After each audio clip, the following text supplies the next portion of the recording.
Bugün istədim ki, biraz da öz dəyişim müddətimi sizlə bölüşüm. Bəli, mən də bir dəyişim müddətindən keçirəm. Baxmayaraq ki, 8 ildən çoxdur ki, professional şəkildə şəxsi inkişafın içindəyəm. Bu haqqda çoxlu təlimlər, seminarlar, kitablar, bir çox prosesin içindən keçmişəm, amma bu yolçuluq bitmir və məni hər perioddan bir təzələyir. Bu qışda mənim üçün dəyişimin bir başlanğıcı oldu. Ümumiyyətlə mən bir etmə insanıyam. Yəni düşündüyümü hərəkətə keçirməyi sevən və bunu edərkən çox böyük sevinc, həyəcan, coşqu yaşayan insanam və hardasa bir 30 yaşıma qədər bu duyğular mənim həyatımda bir çox qərarıma təsir etdi və məhz buna görə də maraqlı layihələr yaratdım. Amma qəribə bir başlanğıcın etapından keçirəm. Bu elə bir başlanğıcdır ki, sanki yetişkin olmağın biraz daha dərin bir formasıdır və mən bu qış qərar verdim ki, biraz arxaya çəkilmə, özünü içsəlləşdirmə və yeni yollar axtarmağa ehtiyacım var. Bu periodda nələr etdim?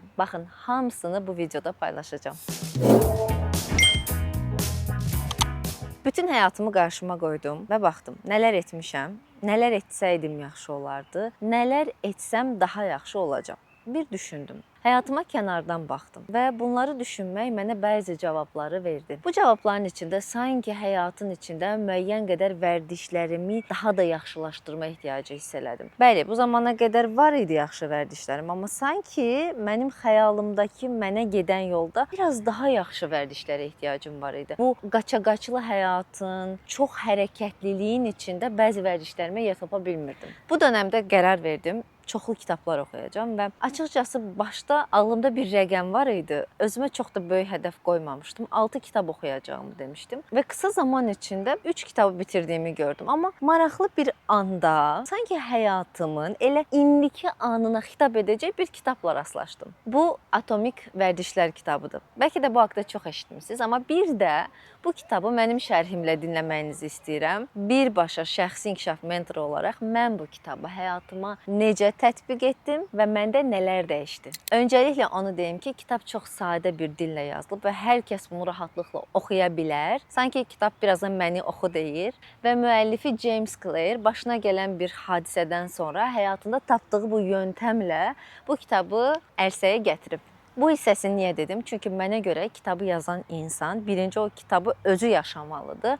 Daha sonra bu bir məhsula dönüşə bilər. Eynən mənim həyat fəlsəfəm kimi. Ümumiyyətlə, niyə atomik sözünü seçib? Mənim diqqətimi bu cəlb eləmişdi. Bilirsiniz, atom bizim ən kiçik zərrəciyimizdir və atomik vərdişlər deyəndə həyata bütün vərdişlərin ən kiçik şəkildə dəyişimi ilə bütün həyat şəklimizin formalaşacağına inanır James Clear. Yəni, addımlar nə qədər kiçik olsa və davamlı olsa, həyat rəsmimiz o qədər ürəyimiz istəyən kimi formalaşar. Bu kitabda ən çox diqqətimi çəkən şey müəllifin hədəf yaratmaq yerinə şəxsiyyət formalaşdırın fikri oldu. Məsələn, bugün əgər kilo vermək istəyirsinizsə, kilo verməyi bir hədəf halına gətirməyi deyil, fit bədənə sahib olan bir insanın yaşam tərzini qəbul etməyinizi istəyir. Və ya məsələn, bugün idmanla məşğul olmaq istəyirsinizsə, bir idmançı kimi düşünməyə başlayın. Bir sərgi açmaq istəyirsinizsə, sadəcə bir sərgini hədəf etməyin, bir rəssam kimi yaşamağa başlayın. Əslində bu işin fəlsəfəsi daha çox xoşuma gəldi mənim. Yəni müəllif demək istəyir ki, bir hədəfə çatanda xoşbəxtlik hissini dadırsan,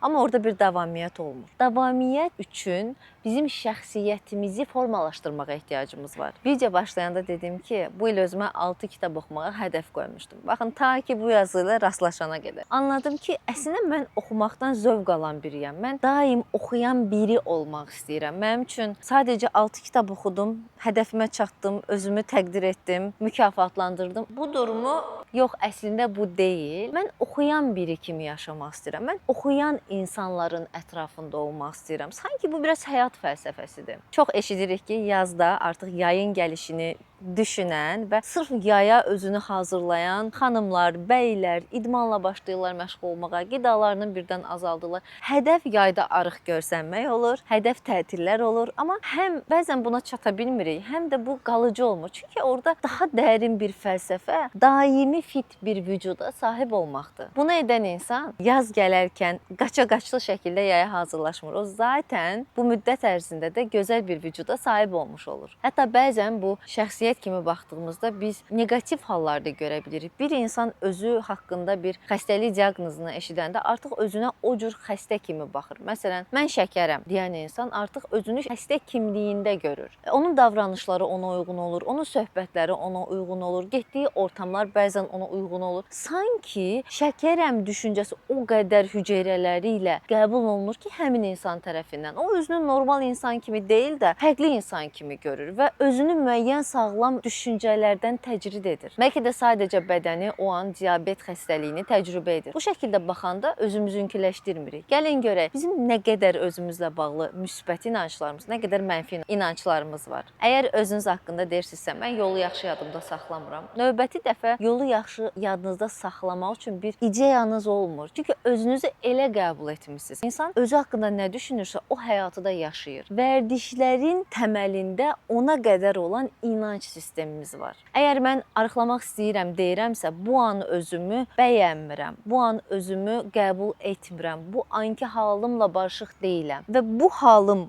başqa bir insandır, mən başqa bir insan olmaq istəyirəm. Bu zaman keçid də çox çətin olur. Sağlam yaşayan keçirsiniz, buyurun. Qabaqdan keçə bilərdiniz.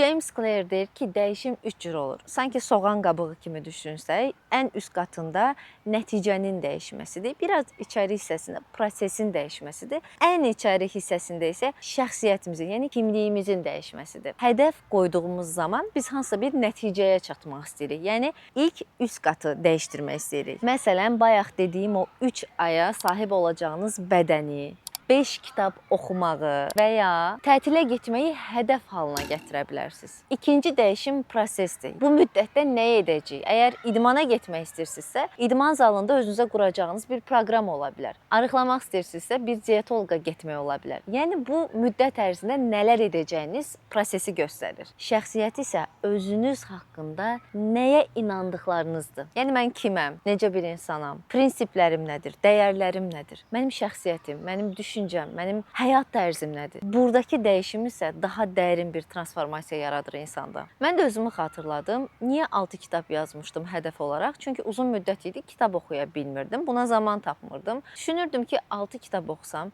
özümü biraz daha sevəcəm. Kitab oxumaqdan zövq alacaq. Bu mənə yaxşı hiss elətdirəcək. Amma əsas məqamdan kitab oxuyan Səbinədən uzaqlaşmışdım və anladım ki, mən həyatımda özümə limit qoymadan, istədiyim zaman, istədiyim qədər kitab oxuduğum zaman özümü tam və bütöv hiss edirəm. Sanki biraz mənim terapiyam kimidir və dəyərlərimə xidmət eləyir. Çünki orada bilgi əldə edirəm, sakitləşirəm, fokuslanıram, rahatlıq əldə edirəm, hüzur duyğusu yaşayıram, faydalı oluram, oxuduğum bilgiləri paylaşaram və əslində mənim həyat tərzimdə, mənim şəxsiyyətimdəki Səbinəyə kitab oxumaq xidmət edir. Elə isə mən bunu nə üçün sadəcə limitləyərək hədəf alına salım? Kitabda maraqlı bir cümlə var, diqqətimi çəkdi. Dedi ki, kimliyinizin hər hansısa bir hissəsi ilə nə qədər qürur duysanız, o hissəni daha çox etməyə çalışacaqsınız. Yəni təsəvvür edin, sağlam qidalanırsınız və bundan qürur duyursunuz. Artıq sağlam qidalanan biri kimi düşünürsünüz. Belə olduğunuz halda o hissənizdən zövq aldıqca oranı daha çox bəsləyirsiniz həyatınızda.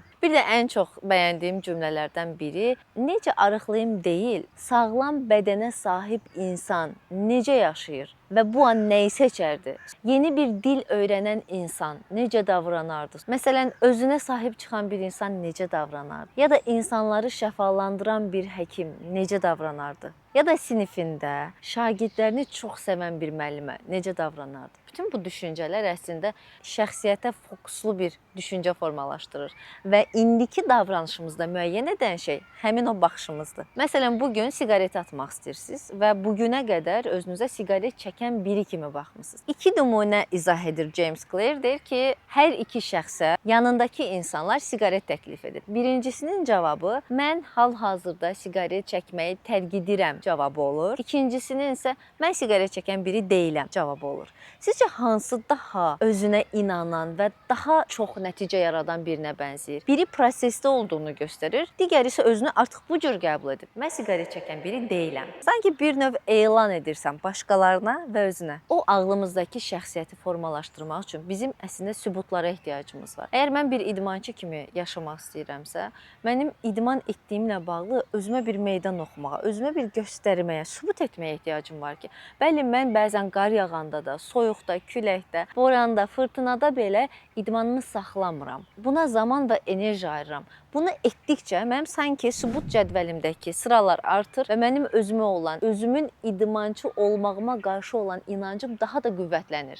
Bugün qərar verin, kim olmaq istəyirsiniz? Hədəf deyil, şəxsiyyət yaradın. Bu şəxsiyyətin dəyərləri və prinsipləri nələrdir? Bunların hər birini yazın və bu sizə daha qalıcı vərdişlər qurmağa kömək edəcək. İkinci qanun 1% qanunudur. Kitabın da adından görsəndiyi kimi, o iddia edir ki, dəyişdirmək istədiyiniz bir vəziyyətlə bağlı hər gün həyatınızda bir il boyunca sadəcə 1% bir irəliləmə qət etsəniz, il bitdiyi zaman 37 dəfə bu sahədə daha irəliləmiş olacaqsınız. Məsələn, ingilis dili öyrənmək istəyirsiniz. Hər gün sadəcə 1% buna zaman ayırın. 1% təqribən günün 10-15 dəqiqəsi kimi götürsək, bir il sonra indikindən 37 dəfə daha yaxşı ingilis dili biləcəksiniz. Burada məsələ davamiyyətdir. Növbəti videoda davamiyyətin qırılmaması üçün nələr tövsiyə edib bunları paylaşacağam. İnsanların çoxsu bir həvəsə gəlir, bir hədəf qurur və çox qısa zaman sonra yolda qırılırlar. Bunun səbəbi bilirsiniz nədir? Yəqin sizin də həyatınızda olub, hansısa dönəm bir hədəf qoymusunuz, amma bəlkə də heç bir 30% irəliləmədən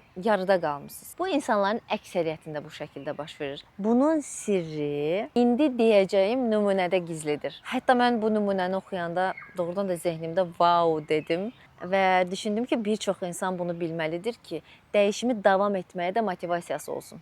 Kitabda deyilir ki, təsəvvür edin ki, mənfi 3,7 dərəcə temperaturunda bir otaqdasınız. Qarşınızda sanki buzdan bir heykəl var və siz də o otaqda oturmusunuz, tam qarşınızdadır. Müəyyən bir saatdan bir 0,5 dərəcə temperaturu artırırıq. Yəni 3 saatdan bir deyək, mənfi 3,2 olur, sonra mənfi 2,7, mənfi 2,2.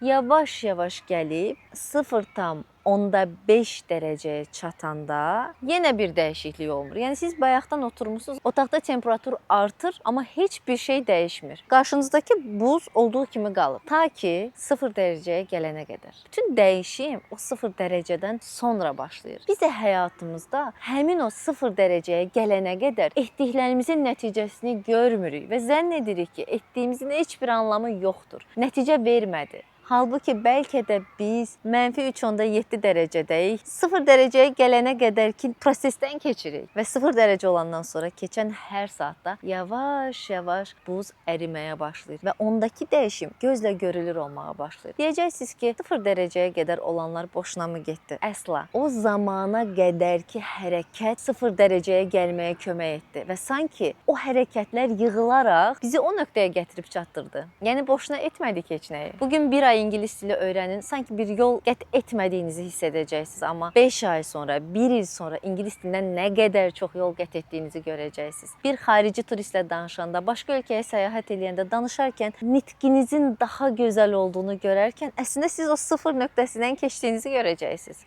Bəlkə də bəzən bütün məsələ o 0 dərəcəsinə qədər səbirli olmaqdır. Çünki böyük nəticələr bəzən zəhmətlə gəlir, bəzən gec gəlir, amma gəlir. Sadəcə o zamana qədər səbirli olmaq lazımdır. Atomik Vərdişlər kitabı məhz elə indiki zamanımda mənə çox xidmət etdi və bu kitabda hələ paylaşacağım sizə çox maraqlı bilgilər var. Növbəti videoda isə pozitiv vərdişləri necə həyatımıza cəlb edə bilərik, negativ, bizə xidmət etməyən vərdişlərimizi həyatımızdan necə çıxara bilərik haqqında da ətraflı bilgi bölüşəcəm. Unutmayın, insan proqramlana bilən məxluqdur. Dəyişməyə hər an açıqdır. Biz doğulduğumuz anda xarakterimiz, düşüncəmiz, dünyamız nədirsə, hər zaman elə qalmalı deyilik. Özümüzü mən buyamla məhdudlaşdırdığımız zaman başqa birinə çevrilə bilmirik. Düşüncələrin elastikliyi birinci zehnimizdə başlasın, sonra isə bizim həyatımıza yansısın.